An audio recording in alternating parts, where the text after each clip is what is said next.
Welcome everyone. Thank you for joining us for today's webinar. My name is Sandra Mason-X and I'm the coordinator of the Municipal Solid Waste Initiative of the Climate and Clean Air Coalition to reduce short-lived climate pollutants, also known as CCAC. The Secretary of the Coalition is hosted by the United Nations Environment Program in Paris.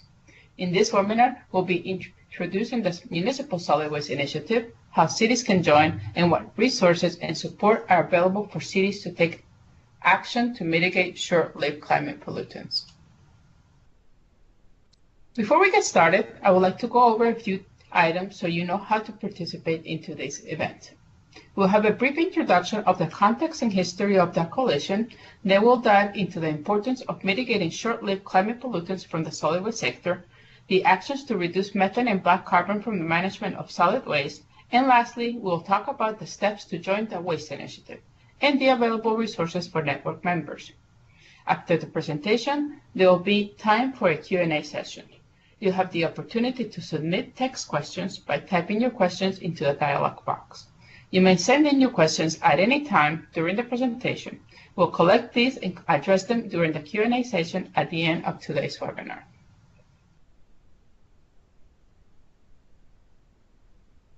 The coalition's objective is to leverage high-level engagement and catalyze rapid and concrete action to address short-lived climate pollutants as a global and collective challenge to protect the environment and public health, promote food and energy security, and address air pollution and near-term climate change.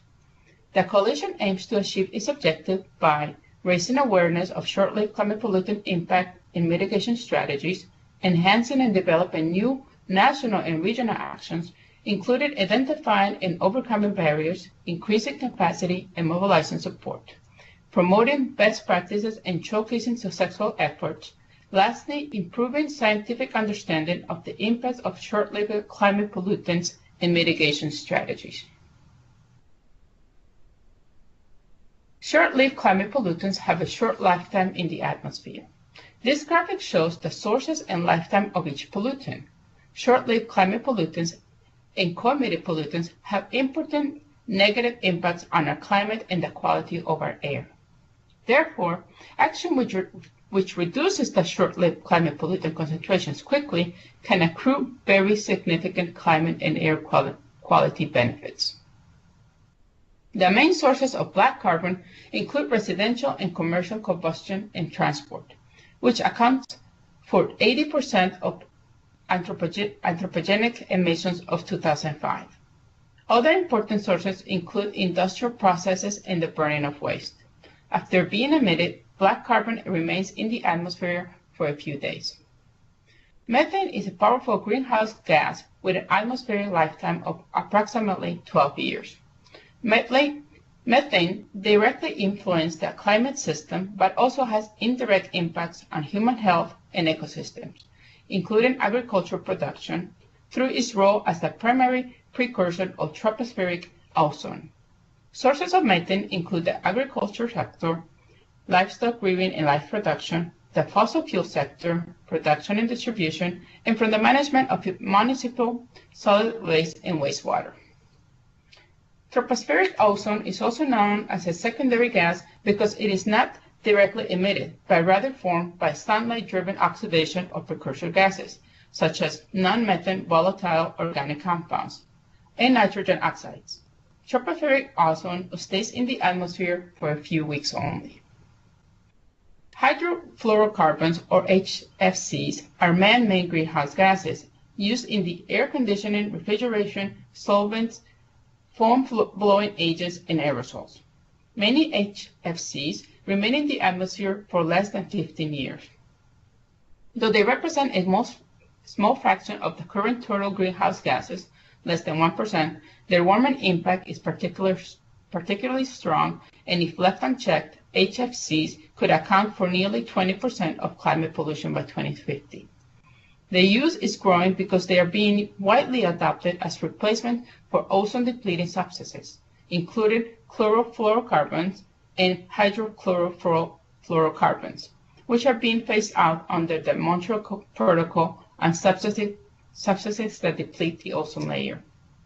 If you want to find more information about short-lived climate pollutants and the science behind them, please visit the Coalition website at www.ccaccoalition.org. What are the impacts of short-lived climate pollutants? Short-lived climate pollutants impact public health, food, water, and economic security of large populations, both directly through their impacts on human health, agriculture, and ecosystems, and indirectly through their effects on climate. Methane, black carbon, and ozone are the most important contributors to current global warming after carbon dioxide. At the regional level, black carbon and tropospheric ozone in the lower atmosphere disturb rainfall patterns. Black carbon and co-pollutants make up for the majority of particulate matter 2.5, one of the leading environmental causes of ill health and premature deaths. Up to 3.5 million people die. Up to 3.5 million people die prematurely each year from indoor and outdoor pollution. When suspended in the atmosphere, black carbon particles contribute to global warming by absorbing incoming solar radiation and converting it to heat. When deposited on ice and snow, black carbon darkens the surface, making it less reflective and more light absorbent, which causes local warming and increases the melting rate of snow and ice. It has also important impacts on health. Methane is the main precursor of ozone and also destructs health and productivity of crops and is also a potent greenhouse gas. Tropospheric ozone also reduces the ability of plants to absorb carbon dioxide, altering their growth and variety.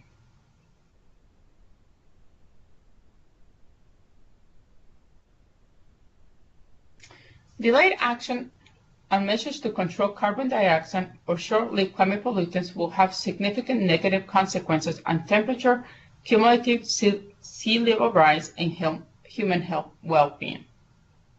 It is not either one or the other. If we want to stand a chance to keep the Earth's temperature increase to less than 2 degrees relative to pre-industrial levels, we need to take fast and decisive action in both carbon dioxide and short-lived climate pollutant reductions.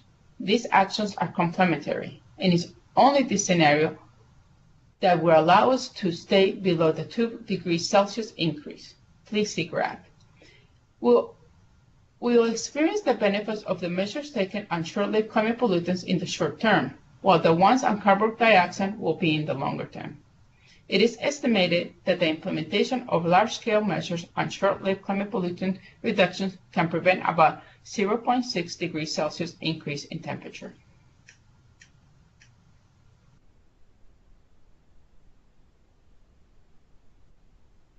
Compelling scientific evidence indicates that rapid and large-scale implementation of short-lived climate pollutant control measures could deliver near-term benefits for climate protection, public health, food security, and energy access and efficiency.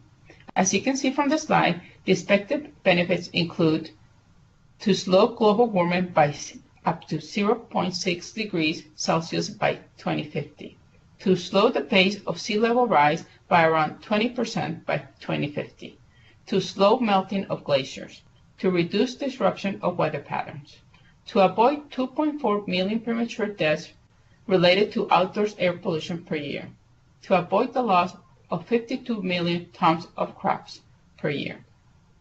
The benefits from cutting short-lived climate pollutants accrue largely close to the emission sources. This means that people living in the same locality or region benefit immediately from improved air quality, increased crop production, and public health. Short-lived climate pollutant reductions thus will have immediate benefits in your region.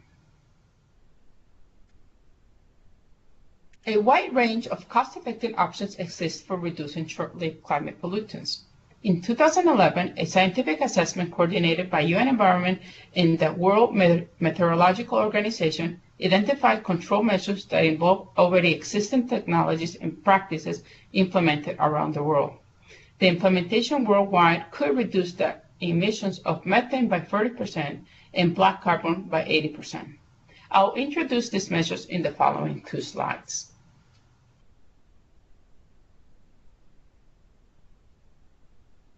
You can see 9 main measures listed on the slide that, if implemented on a large scale, could reduce 80% of global emissions of black carbon.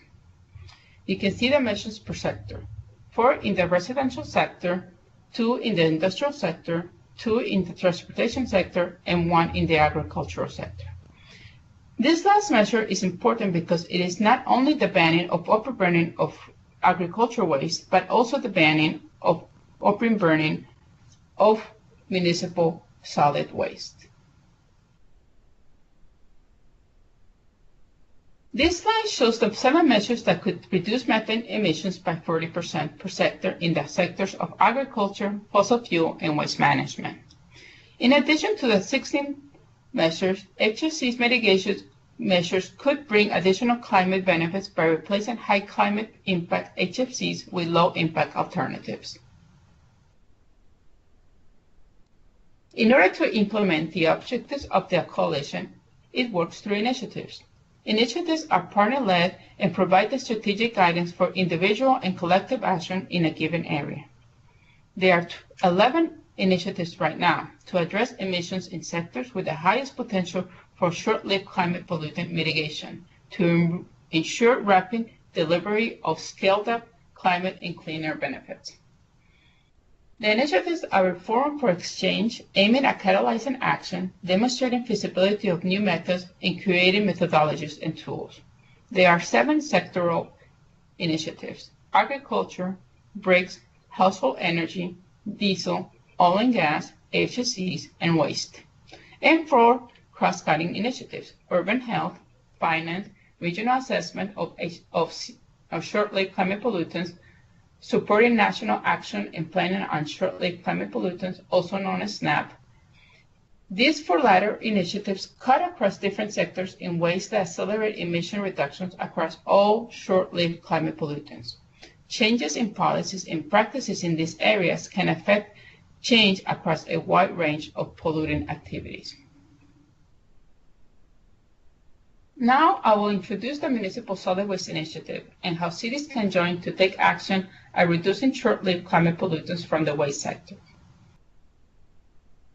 Let us quickly review the sources of methane and black carbon emissions from the waste sector. In the waste generation side, black carbon emissions come from the burning of uncollected waste.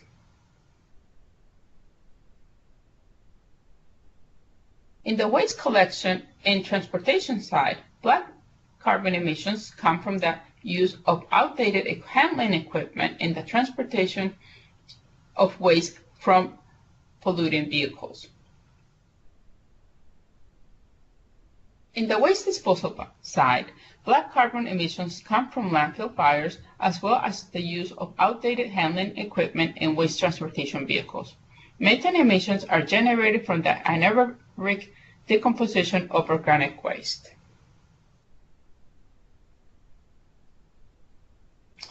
Now let's focus on the Municipal Solid Waste Initiative. The objective of the initiative is to reduce the emissions of short-lived climate pollutants across the municipal solid waste sector by providing a comprehensive package of resources, building technical capacity, and fostering a global network of cities to facilitate the design and implementation of locally appropriate actions. Furthermore, the initiative supports cities to scale up and replicate individual city actions within countries and across borders. These actions include extending collection coverage, improving waste transport, implementing source separation, extracting materials from the waste, composting or digesting biodegradable waste, and establishing sanitary landfills that capture and utilize landfill gas. What is the importance of the solid waste sector in improving air quality and climate change mitigation? Well, globally, landfills are the 3rd largest sources of anthropogenic methane emissions, accounting for approximately 11% of estimated global methane emissions. The municipal solid waste sector is also a significant source of black carbon through open burning of uncollected or unsoundly disposed waste and the transportation of waste with outdated and polluting vehicles. Reducing short-lived climate pollutants through well-managed waste systems will mitigate climate change and have significant local and national health, environmental, and economic benefits, including improved air quality, in the quality of life of local communities. The co-benefits of improved solid waste management are important because waste affects many aspects of life for millions of people around the world. For many cities, waste consumes a disproportionate and unsustainable share of municipal budget, leaving many communities without basic collection and disposal services, driving them to burn their waste, which have significant negative health impacts. Cities often rely on informal waste pickers to help address this growing burden. These waste pickers typically are from impoverished and marginalized groups and work in hazardous conditions.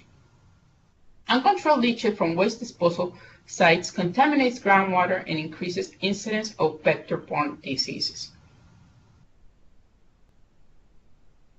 The Waste Initiative is working directly with cities and national governments to reduce emissions of short-lived climate pollutants across municipal solid waste sectors by providing a comprehensive collection of resources, including technical assistance, financial strategies, information exchange, networking, and training. The goal is that these resources will help cities develop robust waste management systems that move them up the waste hierarchy through actions that are implemented sustainably and are compatible with the local context and that can be replicated in other areas of the country and in other cities. How does the initiative intend to reach that goal? Through the following work streams: providing support to collect and analyze waste data, identifying waste management practices and conducting studies to advance those practices toward implementation.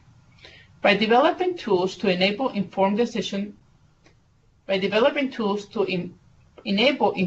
policy decisions and to measure and monitor emission reductions, and by sharing best practices through a global city network, peer-to-peer learning opportunities, and city mentoring, workshops, webinars, and an interactive knowledge platform. It is important to talk for a moment about the governance of the Waste Initiative. Through the initiative coordinator, the Secretariat lays an overall coordination role, facilitates, helps monitor, evaluates the entire initiative process, and provides support to initiative partners. The lead partners of the initiative are partners in the coalition that have been designated on a voluntary basis. Lead partners hold the primary responsibility for coordinating, overseeing, and making decisions of the development, implementation, and reporting on behalf of the coalition of all aspects of the initiative, including the related activities which support from and in collaboration with the Secretariat. The state lead partners of the initiative include the Government of Canada, the Government of Mexico, the Government of the United States, and the Government of Japan. Non-state lead partners of the initiative include C40 Cities Climate Leadership Group, International Solid Waste Association, the United Nations Environment Program, and the World Bank.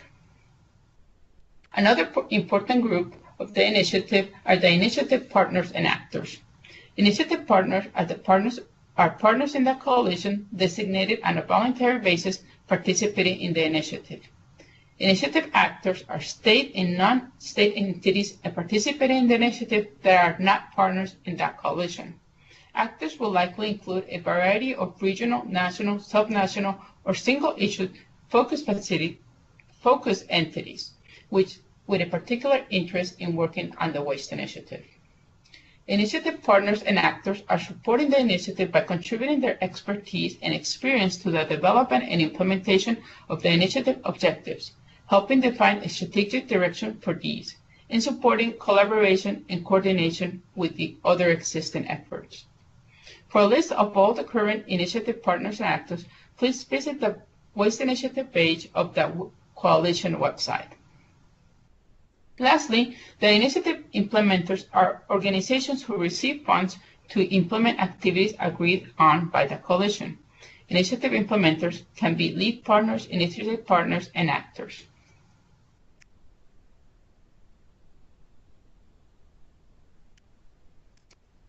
The Waste Initiative is working with its partners on the following focus areas: reducing the generation of waste, addressing the sources of open burning, improving waste collection and upgrading waste handling and transportation equipment, promoting organic diversion programs and organic treatment options like composting and aerobic digestion, instituting recycling programs, converting open dumps to sanitary landfills as final waste disposal options, ensuring landfill operations, and, if possible, landfill gas recovery.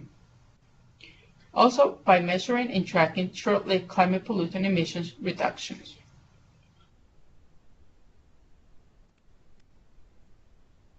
How does city participate in the initiative? Through city assessments. City assessments allow for the collection of necessary data and enable the development of a strategic course of action for reducing short-lived climate pollutant emissions from waste management in a given city, and in close cooperation with the local administration. At the end of the city assessment process, the city will be able to set its priorities to take action and develop action plans. Cities with good management projects are also enabled to become mentor cities and guide other cities in conducting their baseline assessments, thereby replicating the results achieved.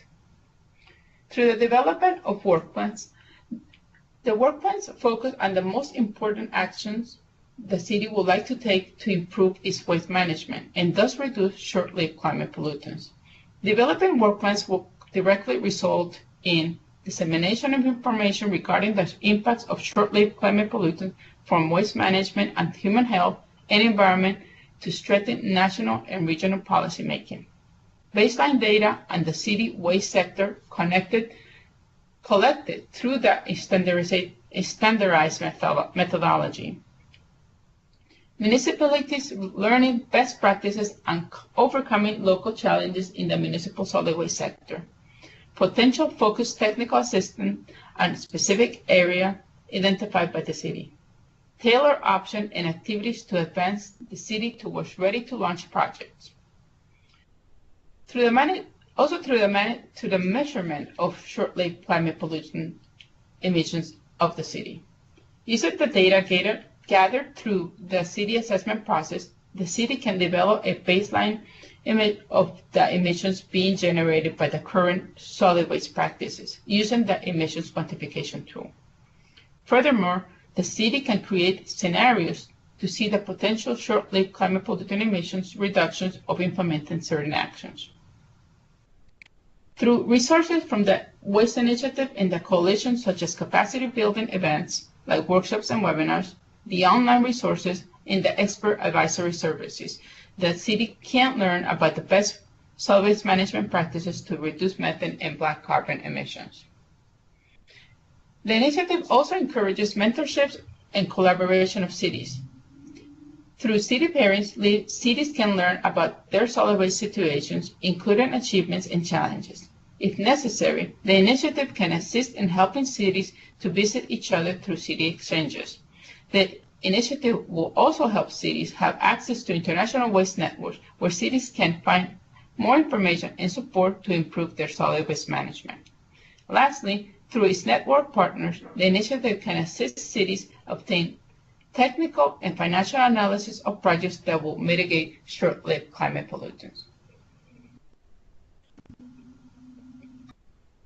This slide summarizes the benefits of participating in the initiative.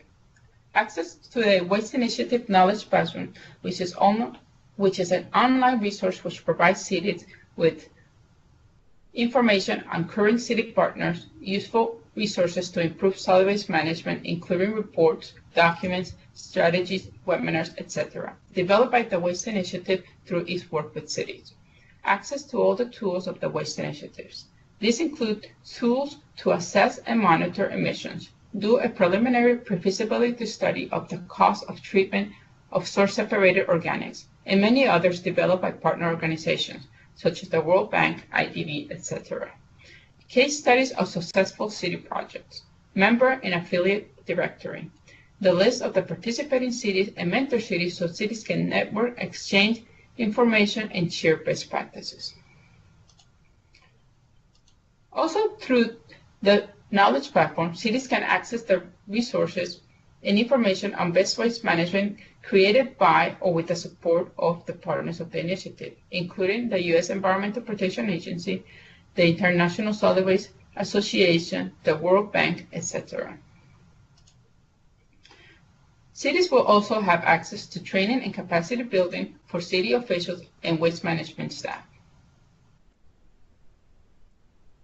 There's also assistance that could be obtained for developing waste management master plans, waste assessment, and feasibility studies, and identifying appropriate financing for waste projects.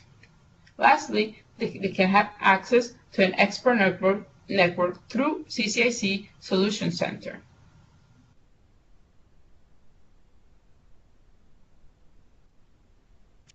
Let me walk you through the process for cities to join the Waste Initiative. It is broadly a three-step process: introduction to the Waste Initiative, process to join the Waste Initiative, and onboarding package. Cities interested in joining the Waste Initiative should reach out to a member of the Waste Initiative network or directly to the Waste Initiative coordinator to express their interest in joining the initiative. The city will be invited to a brief meeting to receive more information about the coalition in the Waste Initiative, including what is expected from the participating cities. During this meeting, the city will also present the goals and desired outcomes obtained through the participation in the initiative. Based on the outcomes of the meeting, the lead partners of the initiative will make the decision to invite the city to join the initiative. If the city is chosen to join that network, then the city will receive an expression of interest letter. There are two expression of interest letters, one general city letter and one for cities that would like to be mentor cities. Both letters must be signed by a high-ranking city officer. The letter asks the city to identify a point of contact whom the coordinator and the partners of the initiative will communicate directly. Also, the city will be asked to identify other points of contact, including those that might have to be contacted to obtain approvals for participation on workshops, city exchanges, etc. This might include representatives of the Department of Climate Change, International Relations, etc., or even from the mayor's office. The city will also be asked to identify their goals and desired outcomes through cooperation. Also, what they can contribute. Lastly, the letter also includes a commitment to support other cities by sharing their experiences, by webinars, workshop presentations, or case studies, or by mentoring other cities, like through city-to-city partnerships. If applicable, the city will also need to identify other networks that the city participates in the points of contact of those networks, and submit a point of contact with the national government. After the receipt of the letter, the city will receive a welcome letter from the Waste Initiative Network.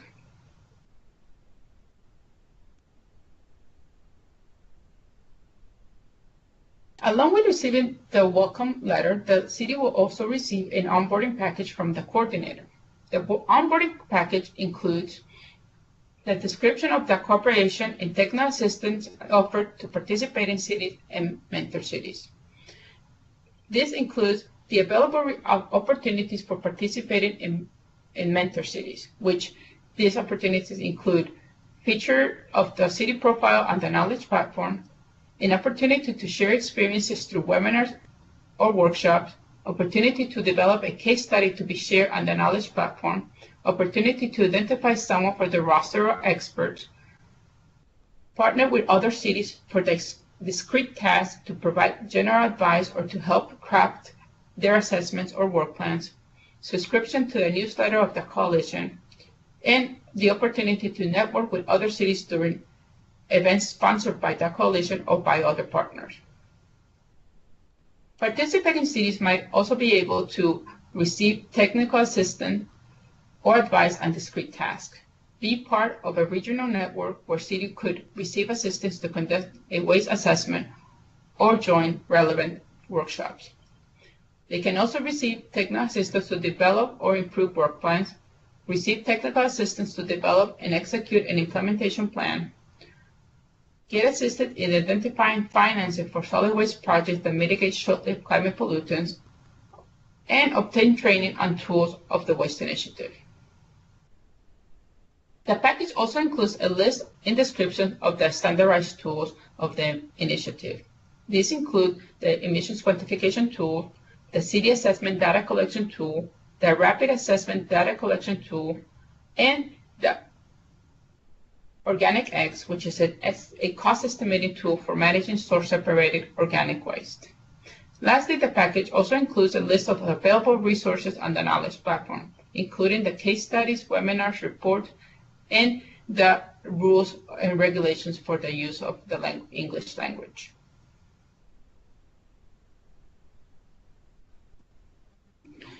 So this slide shows the main page of the Knowledge platform.